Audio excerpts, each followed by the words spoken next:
Raise your hand if you think you have a fantastic memory. Raise your hands if you think you have a bad memory. A lot more hands going up right now. Here's the good news. It really doesn't matter whether you think you have a good memory or not. It's a fact that you can train your brain to remember better, to learn faster, and to achieve mastery in anything you want in your life. It is true that I broke a Guinness record in memory. It is also true that many years ago, I used to hold a world record in forgetting. And the good news is anyone can train their memory, anyone can become a fast learner, because today I'm going to show you my formula of how you can learn anything and master anything in a fun, easy manner. Now, one of my records is I memorized a number consisting of 1,944 digits. I memorized a deck of playing cards in less than 2 minutes. I also memorized a deck of 7 decks of playing cards in 60 minutes. So for those of you who are thinking of taking me to the casino, I'm available. We can talk about the negotiation later on. If you learn faster, you will stand out from everyone else. If you learn faster, you can go from underpaid to overpaid. Your learning ability decides your earning capacity. Many years ago, I used to hold a world record in forgetting. It's not official. If you ask my mom and dad, they'll tell you I had a lousy memory. In fact, I still remember one of those days when I'm 15 years old, my mom asked me to buy something from the shop. I got onto my bicycle, went to the shop, parked my bicycle, went into the shop, and as I was going into the shop, I totally forgot I went there on a bicycle. Walked out of the shop and started walking back home. And the most embarrassing thing was I realized I left my bicycle only the next day. Now, for those of you wondering what happened to the bicycle, well, you guessed it, I lost it. So I had a lousy memory. I went from a person with a lousy memory to breaking a Guinness record. These are some famous people. So what is common among all these people? All these people are masters at their game. And I always used to wonder, what is it that makes these people very, very successful? The secret of success. All these successful people, they are passionate, they have clear goals, they have a good purpose, they are hardworking, they are committed, they are confident. But one thing that many people miss out is they all have committed to lifelong learning. You name any person who has achieved extraordinary levels of success, I can tell you that that person has committed to lifelong learning. They keep on learning new things on a regular basis. I'd like to show you something really interesting here, which actually demonstrates to you what you can do if you train your brain. Now, I would request any 5 of you, all you need to do is to write a 6-digit number on this flip chart, write it a little big, so everyone in the audience can see. So one line, a 6-digit number. So I am going to go behind the flip chart, because I'm not going to look at these numbers for the next few minutes. All right, so if everything went well, you should be having a 30-digit number on the flip chart. Is that correct? Okay, big round of applause for everyone. Thank you very much. And please have a seat. Have a seat. Okay, now what's going to happen is I'm going to stand behind the flip chart. And Angela, if you don't mind, can you please call these numbers to me out loud, one by one? Yes, sir. Go ahead. 7. Right. 7. Right. 7. Right. 1. Right. 2. Right. 5. Right. 3. Right. So thank you very much. Big round of applause for Angela here. Perfect. Thank you. So what's going to happen is I'll try to recall these numbers from my memory and let's see how it goes in the backward sequence. Challenging myself. Who knows?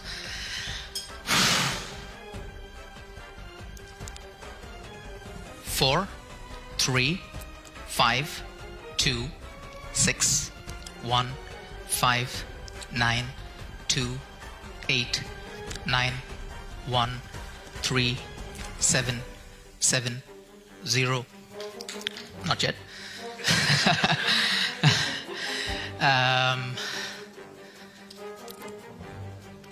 3, 0, 2, 3, 7, 6, 8, 4. It's 0, 2, 1, 7, 7, 7. Thank you very much.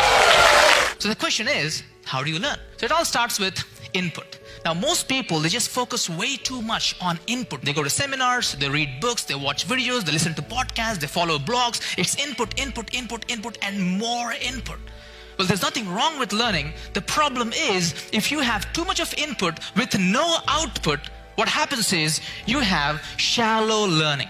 What we want is not shallow learning. Well, how many of you had this experience where, some of your friends come to you and say, hey, read this book.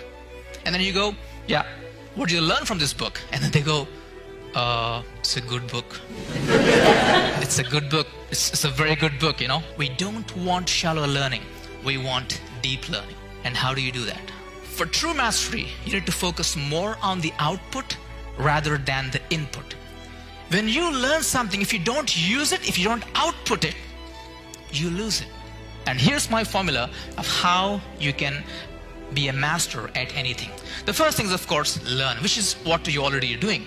Now, the interesting thing is, when you are learning, you must ensure that the quality of input is really, really high.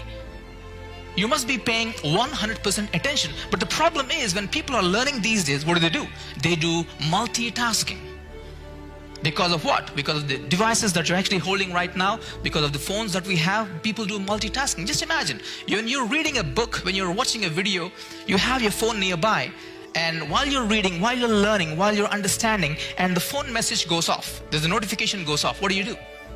Of course, you attend to it. When you attend to it, what happened? What you just did? You killed your momentum.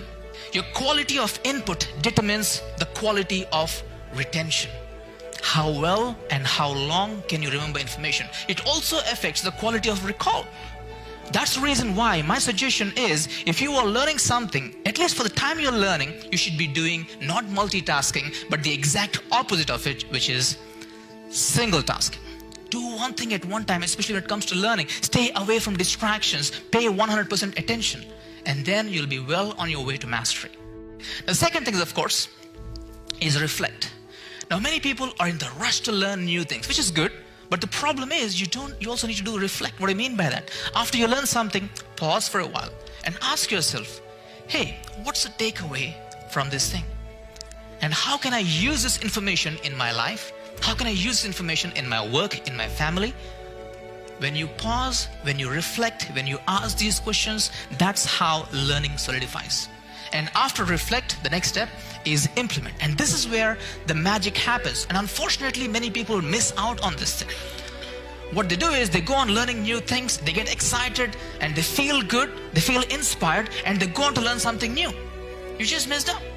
Now, the problem is, if you get into the habit of just learning without implementation, you know what you get? You get illusion of competence. You feel you've learned it. You feel you're competent, but it's not competence at all because you haven't implemented. So my suggestion is, when you are learning something, stop.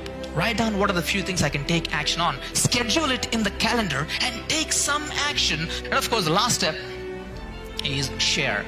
Raise your hand if you heard this thing before. The best way to learn something is to teach it. When you learn something, just output it.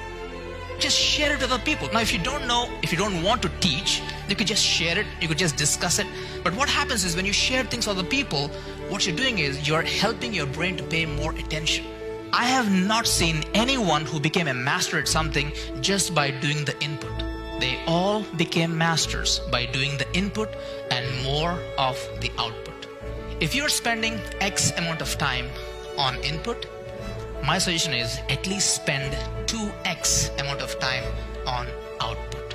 And if you're not spending more time in output, that's not a good thing. Now, coming back to the numbers I memorized, I know you're wondering how I memorize these numbers. Now, for that, I have a simple system. It's called visualization and association. So what I do is, I have pre-assigned visuals for every 2-digit number. So what I did was, I tried to convert those into the number visuals that I already have, and I use association to link them up together. Now, if you're wondering, Nishant, how do you do so fast? That is where implementation comes in. When you practice, when you implement it, that's how you become a true master. And when you do that, you are well on your way to be a master at achieving anything you want. Here's the good news. It really doesn't matter whether you think you have a good memory or not. It's a fact that you can train your brain to remember better, to learn faster, and to achieve mastery in anything you want in your life.